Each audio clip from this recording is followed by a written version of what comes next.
अंक के बिना उन जीरो का कोई महत्व नहीं होता है।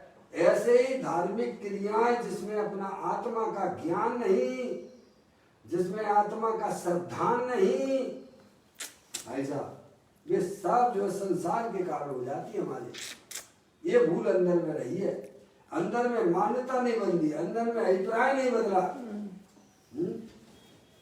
पंडित बनारसी दास जी ने छंद में लिखा है ना, स्वार्थ के साचे परमार्थ के साचे चित, साचे साचे बैन कह साचे जैन मती है, काहू के विरुद्धि नाही कर जाए बुद्धि नाही, आत्म गवेशी है न ग्रस्त न यति है। क्या मैं ना तो श्रावक हूँ और ना मैं मुनि हूँ, और जब तक ऐसी मान्यता रहेगी तब तक अंदर का अभिप्राय मिथ्यात्व रूप से प्रबल काम करता है। क्योंकि आत्मा ना तो शरीर ही होता है, आत्मा ना कभी श्रावक होता है और ना मुनि होता है। आत्मा तो ज्ञानेश्वर है, ज्ञान स्वरूप है, वह पर द्रव्य रूप होता नहीं है। अंदर में मान्यता सही करना चाहिए थी। सही बात है। समझ नहीं, तो कहीं ना कहीं ऐसी संयोग में भूल जाएगी भगवान, उधर ही रह गए। चलो भैया अपन को काम करना है, लोगों को दुनिया को कैसा में जो है लेकिन भाई साहब उससे तुम्हें क्या लाभ होने वाला है। भगवान कहते हैं एक तरफ दूसरे तरफ को समझा नहीं सकता है, उस पर विचार तो करो पहले। पर हमारी बुद्धि ऐसी कुछ नहीं होगी कि मैं परद्रव्य को समझा सकता हूँ, ऐसा करूँ भगवान है। मैं परद्रव्य का कल्याण कर सकता हूँ, कुछ ना कुछ पर्याय में भूल तो रही है। अगर भूल नहीं होती तो इसका भाई साहब है सम्य दशम हो जाता, मिथ्या चला जाता। 9वें गिरवे अनंत बार गया। तो पूज्य गुरुदेव श्री यह समझाते हैं, बताते हैं कि 9वें गिरवेक में क्या 9वें गिरवेक में जाने वाले द्रवलिंगी को भी अनादि से ऐसे ऐसे सूक्ष्म सल रह गई है। क्या मतलब उसका जो पर्याय जो है वर्तमान शुद्ध ज्ञान की पर्याय है उसमें किसी प्रकार की ऐसी सल रह गई है। या तो संयोग की मुख्यता रही है या निमित्त हमारा कल्याण कर देगा भगवान, कुछ नहीं ऐसे ही कैसा में जो है समझ नहीं यार। भगवान भरोसे अपनी गाड़ी छोड़ दी, एक न एक दिन हमारा कल्याण हो जाएगा। या संयोग भीड़ खूब इकट्ठी हो गई है, लोग मुझे धर्मात्मा समझते हैं और मैं धर्मात्मा हूँ, समझ नहीं यार। इसकी कुछ मुक्ता रही होगी पर्याय में, या फिर पुण्य करते करते शुभ भाव करते करते मेरा कल्याण हो जाएगा। राग की मुक्ता रही होगी।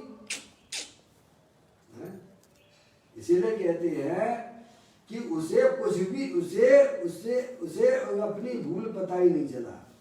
कहीं कहीं निमित्त में राग में संयोग में अधिकता देकर आत्मा का अनादर ही उसने किया है। क्या किया है? पर्याय पर्याय में अपने आत्मा का उसने विस्मरण किया। समझ नहीं आप? अपने आत्मा को इतना उत्कृष्ट पर्याय को समझना चाहिए था कि इस जगत में अगर कोई सर्वोत्कृष्ट अगर कोई वस्तु है तो अपनी वह चैतन्य वस्तु है। और बई की सबसे ज्यादा मट्टी पलीत कर दी है ना, बई को सबसे ज्यादा निग्लेक्ट किया, तो अनादर कर दिया ना। संयोगों की मुक्ता में, हर उस स्थिति में उसको राग की मुक्ता में, निमित्त की मुक्ता में अपने ज्ञाय प्रभु परमात्मा का अनादर हो जाता भगवान। भगवान तो स्वयं कहते हैं कि भाई साहब तुम हमारी तरफ ना देखो, तुम अपनी आत्मा को पहचानो, अपनी आत्मा की तरफ देखो। ये अरिहंत परमात्मा का ही ये शब्द है भाई। पर दब्बाओ दुख गई, साथ दब्बाओ सुख गई। सही बात है।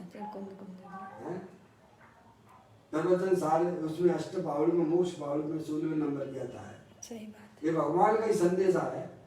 तुम्हारा आत्मा 4 गति 84 लाख से तिरेगा तो अपने आत्मा के आश्रय से तुम तिरोगे, और जितने भी तिरे हैं वे सब अपनी आत्मा के आश्रय से तिरे हैं। यानी मुख्यता अपने ज्ञाय प्रभु परमात्मा की होना चाहिए थी पर्याय में, लेकिन मुक्तता किसकी हो रही है? भगवान निमित्तों की मुक्तता है, संयोगों की मुक्तता है। और राग जो है भाई साहब हमारा कल्याण होगा, उसकी मुक्तता रही। उसमें अपने आत्मा का अनादर हो गया। क्या हो गया? एक म्यान में दो तलवारें नहीं रह सकती।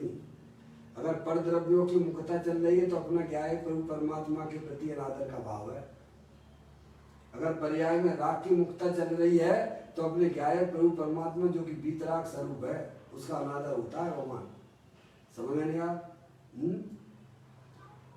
रुचि का परिणमन एक जगह होगा, या तो संयोगों में है, राग में है तो उधर होगा, और अपनी आत्मा की तरफ है तो संयोग राग के प्रति वह पर्याय न्यूट्रल हो जाती है? सिद्धि रिद्धि वृद्धि दी के घट में प्रकट सदा, अंतर के लक्ष्य सो अजाची लक्ष्यपति हैं। दास भगवंत के उदास रहे जगत सो, ऐसे सुखिया सदैव संकृति है। क्या? सम्यक दृष्टि जीवों की पर्याय में एकमात्र अपने गायक प्रभु परमात्मा की मुक्तता रहती है। वह उसी को आदर रूप से स्वीकार करता है, क्योंकि जितने भी जीव वर्तमान पर्याय में सुखी हुए हैं वे अपने आत्मा की दृष्टि पूर्वक हुए हैं, अपने आत्मा के आश्रय पूर्वक हुए हैं। और जितने भी इस संसार सागर से तिरे हैं वे सब अपनी आत्मा के आश्रय से तिरे हैं। इसीलिए ज्ञानी जीवों की पर्याय में मुक्तता अपने गायक प्रभु परमात्मा की होती है, पर द्रव्यों की मुक्तता नहीं होती है। समझ ना? संयोगों की मुक्तता नहीं होती है, रागादिक परिणतियों की भी मुक्तता नहीं करते हैं। समझ ना? मुख्य करने योग तो अपना एक गायक प्रभु परमात्मा है। देखो अगला जो बोल दिया इसमें छोटा सा है, देखो इनसे इसमें दिया गया है, महान महान अनंत अनंत महात्म पूर्वक निर्णय हो जाए बस खलास, तो राग आने पर भी छूट ही छूटा है। क्या? आगे जो बोल दिया उन्होंने, महान महान अनंत अनंत महात्म पूर्वक निर्णय हो जाए। क्या? कैसा निर्णय होना चाहिए? ज्ञान की पर्याय में, शुद्ध ज्ञान की पर्याय में, कि जगत में अगर कोई सर्वोत्कृष्ट पदार्थ है तो अपनी चैतन्य वस्तु है, वह उसकी शुद्ध ज्ञान की पर्याय में निर्णय होना चाहिए। बाहरी पर पदार्थ वह हमारे लिए उत्कृष्ट नहीं है, चाहे बाहर में भी अरिहंत परमात्मा सिद्ध परमात्मा भी क्यों ना हो, है? ऐसा शुद्ध ज्ञान की पर्याय में निर्णय हो, राग की भी मुक्तता ना हो, पुण्य भाव की भी मुक्तता ना हो। आगे लिया ना उन्होंने, महान महान अनंत अनंत महात्म पूर्वक निर्णय हो जाए। किसका? अपने गायक प्रभु परमात्मा का। कैसी है वो? अपनी चैतन्य वस्तु जो अनंत शक्तियों के भंडार वाली है, अरूपी है, जिसने आज तक शरीर आदि पर पदार्थों का स्पर्श तक ना किया है, ऐसी अनंत शक्तियों के भंडार वाली अपनी चैतन्य वस्तु है। ये रागादिक परिणतियां जो शुभाशुभ रूप परिणाम जो संसार अवस्था में देखी जाती हैं, चाहे वे पाप रूप हो या पुण्य रूप हो, वे सब कर्म उदय जनित अवस्थाएं हैं। उनका हमारे आत्मा के साथ में किसी भी प्रकार का कोई संबंध नहीं है। ऐसा वर्तमान ज्ञान की पर्याय में अपने गायक प्रभु परमात्मा का महात्मा आना चाहिए, तब वह पर्याय समझ पर द्रव पर भाव का आश्रय छोड़ती हुई अंदर चैतन्य प्रभु भगवान आत्मा के पास चली जाती है। आप भगवान की पूजा करते हो, भक्ति करते हो मंदिर में जाकर, है हमारा उपयोग पता नहीं कहाँ कहाँ घूम फिर के आ जाता है। क्यों? क्योंकि उपयोग में महात्मा जब दूसरी तरफ होता है तो उपयोग ऑटोमेटिक उधर भाग जाता है। सही बात। क्या? उपयोग में पर्याय में अगर पर पदार्थों का महात्म चलता है तो जहाँ जिसका महात्म पड़ा हुआ है, जिसका प्रेम पड़ा हुआ है, वहाँ वह उपयोग ऑटोमेटिक भाग जाता है। रुचि आपकी पर पदार्थों के प्रति है तो उपयोग भगवान की भक्ति करते समय भी भगवान की तरफ नहीं टिकता है। क्या? क्योंकि रुचि तो अंदर में, परिणाम में रुचि किसकी चल रही है? इसीलिए लोग कहते हैं पता नहीं भगवान की भक्ति करते करते मैं कहाँ कहाँ चला जाता हूँ। अरे आत्मा का ध्यान करते हैं तो पता नहीं उपयोग कहाँ कहाँ चला जाता है भगवान। क्यों? क्योंकि पर्याय में जहाँ जिसका महत्व होता है, रुचि होती है, वही इसका वहाँ उपयोग उपयोग उधर ही उधर भागा करता है। रुचि अनुसार वीर का। ज्ञानी जीव की पर्याय में, ज्ञानी जीव की पर्याय में अपने ज्ञायक प्रभु परमात्मा का महात्मा है, इसलिए उसे हर समय उसका उपयोग अपने ज्ञायक प्रभु परमात्मा की तरफ भागता है। सब जितना भी उपयोग का परिणाम होता है सब रुचि के ऊपर निर्भर करता है, रुचि के अनुसार वीर कार्य करता है। समझ गए आप? हम उपयोग को बदलने की कोशिश तो बहुत करते हैं लेकिन अंदर में रुचि का परिणाम नहीं बदलते हैं। ज्ञानी जीव ने वस्तु स्वरूप का सच्चा ज्ञान करके इस जगत में अगर कोई सर्वोत्कृष्ट पदार्थ है तो अपनी चैतन्य वस्तु है, अखंड ज्ञान ज्योति स्वरूप है, अनंत शक्तियों के भंडार वाली है, ऐसा उसकी ज्ञान की पर्याय में निर्णय हुआ है। तो कहते हैं 21वें नंबर के बोल में 1021 में यही बताया, महान महान अनंत अनंत महात्म पूर्वक निर्णय हो जाए। क्या राग का महत्व, शुभ भाव का महत्व तो ज्ञानियों को होता ही नहीं है। महत्व किसका है? अपने ज्ञायक प्रभु परमात्मा का है। समझ गए आप? पुण्य पाप के परिणामों का महत्व नहीं है, बाहरी संयोगों का महत्व नहीं है। दुनिया लगे तो लगे, ना लगे तो ना लगे, मेरी कोई गारंटी को नहीं है, समझ, मेरा कोई नहीं है। लगेगा तो अपना कल्याण करेगा भगवान।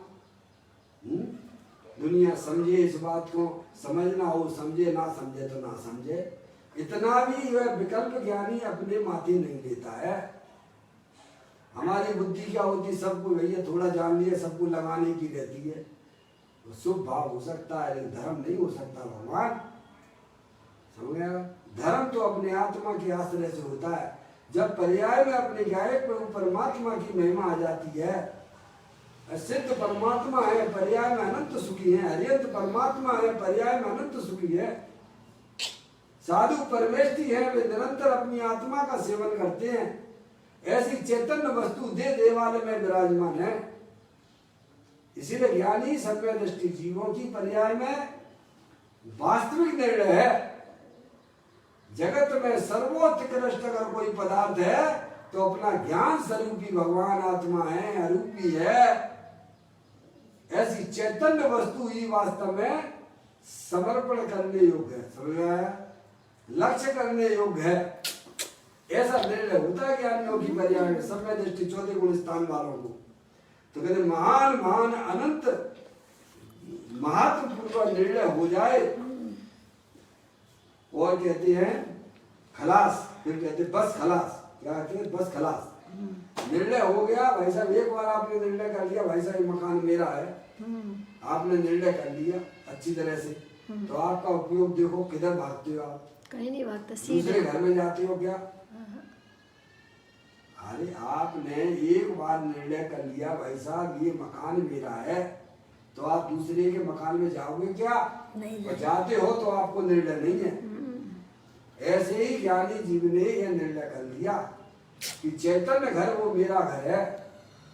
समझ में आया भैया? पर्याय में ऐसा निर्णय हो गया, ये शरीर तो अनंत प्रतिगत परमाणुओं का पिंड है, ये मेरी वस्तु नहीं है। अंदर में जो पुण्य पाप के परिणाम होते हैं वह भी मेरी चीज नहीं है। मेरी चीज तो एकमात्र अखंड ज्ञान ज्योति स्वरूप है।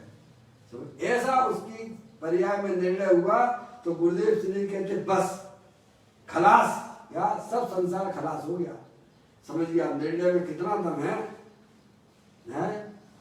पक्का निर्णय जहाँ होता है वह संसार खलास हो जाता है। समझ गया? और जहाँ निर्णय नहीं है वस्तु स्वरूप का तो ऐसे ही जन्म मरण करता रहता है, आत्मा दुखी होता रहता है? सुने आप? बस खलास। फिर राग आने पर भी छूटा है। फिर उसके बाद जब वस्तु स्वरूप का निर्णय हो जाता है, अभी ज्ञानी जीव की पर्याय में राग अभी विद्यमान है, या अभी वह पर्याय में पूर्ण वीतराग दशा नहीं हुई है। चौथे गुण स्थान वाला हो, पांचवें गुण स्थान वाला हो, अरे मुनि भी हो, अभी उसकी पर्याय में राग विद्यमान है, क्योंकि अभी पर्याय में पूर्ण वीतराग दशा की प्राप्ति नहीं हुई है। लेकिन वो फिर कहते हैं राग छूटा ही हुआ है, क्योंकि अब राग से संबंध वह जोड़ता ही नहीं है भगवान, समझ गए नहीं आप। अब राग भले ही पर्याय में बना रहे, गुण स्थान प्रमाण बना भी रहता है, लेकिन फिर ज्ञानियों को उससे कोई तकलीफ होती नहीं है, क्योंकि जुड़ान की जो बुद्धि थी, एकत्र बुद्धि थी, वह उसने भेद ज्ञान के द्वारा उसे तोड़ दी है। क्या कर दिया भगवान, कितना गजब का काम हुआ है, हैं? अज्ञान दशा में राग को अपने आत्मा के साथ जोड़ता था, राग के अनुसार काम करता था, उपयोग राग के अनुसार बह जाता था। जहां निर्णय हो गया फिर राग तो रह गया, राग राग में रह गया, ज्ञान ज्ञान रूप परिमन करने लग गया, इसी का नाम मोक्ष मार्ग है, समझ गए नहीं आप। जहाँ एकत्र बुद्धि शरीर से टूटी, राग से टूटी और अपने चैतन्य स्वरूपी भगवान आत्मा में अपना स्थापित हुआ, तो ज्ञानी कहते राग तो रहा, चारित्र मोहिनी संबंधित राग तो रहा, एकत्व बुद्धि संबंधी राग टूट गया, फिर वह राग कैसा रहा है, तो कहते हैं छूटा ही छूटा है। क्या भगवान है, क्योंकि अब वो अपने में मिलाता ही नहीं है, वस्तु स्वरूप में तो वैसे भी पहले नहीं मिलता था, पर अज्ञान दशा में राग करने वाला मैं हूँ, शरीर की क्रिया करने वाला मैं हूँ, ऐसी मान्यता बनी रहती है। और जब वस्तु स्वरूप का सच्चा ज्ञान दिया कि मैं तो इस शरीर से भिन्न अरूपी अखंड ज्ञान ज्योति स्वरूप भगवान आत्मा हूँ, ये शरीर अनंत पुद्गल परमाणुओं का पिंड है, विमान, और पुण्य पाप के जो परिणाम जो संसार अवस्था में भूमिका के अनुसार होते हैं वे होते हैं क्या, लेकिन उनको अपने में मिलाता नहीं है, राग राग में रह गया, और आत्मा अपना उपयोग अपने गायक प्रभु परमात्मा का अनुसरण करता हुआ मोक्ष मार्ग में विचरण करता है। सारा खेल निर्णय का है, निर्णय जिनवाणी माता के द्वारा होता है, समझ में आया भैया, क्योंकि वही हमारे आत्मा के वास्तविक स्वरूप को बताने वाली है। इसीलिए माँ जिनवाणी माता के द्वारा अपने आत्मा का परिचय करना, जे स्वरूप समझे बिना पामे दुख अनंत, समझाऊं ते पदनमु श्री सतगुरु भगवान। इस प्रकार से सुंदर चर्चा हमने इन दो बोलों के माध्यम से यहाँ समझने का प्रयत्न किया है। जितना बढ़िया जिसकी शुद्ध ज्ञान की पर्याय में निर्णय होगा, उतना वह अपने आत्मा के नजदीक होगा, आत्मा का सेवन करता हुआ होगा, मोक्ष मार्गी जीव होगा। इस प्रकार से यह बोल को अपन पूरा करते हैं। कल फिर एक नए बोल के साथ में निज निधि निज में बताई, ये अनंत अनंत उपकार है, उसके लिए जिन वाणी माँ को वंदना सतबार है, वंदना सतबार है। नौवा नवोकार मंत्र।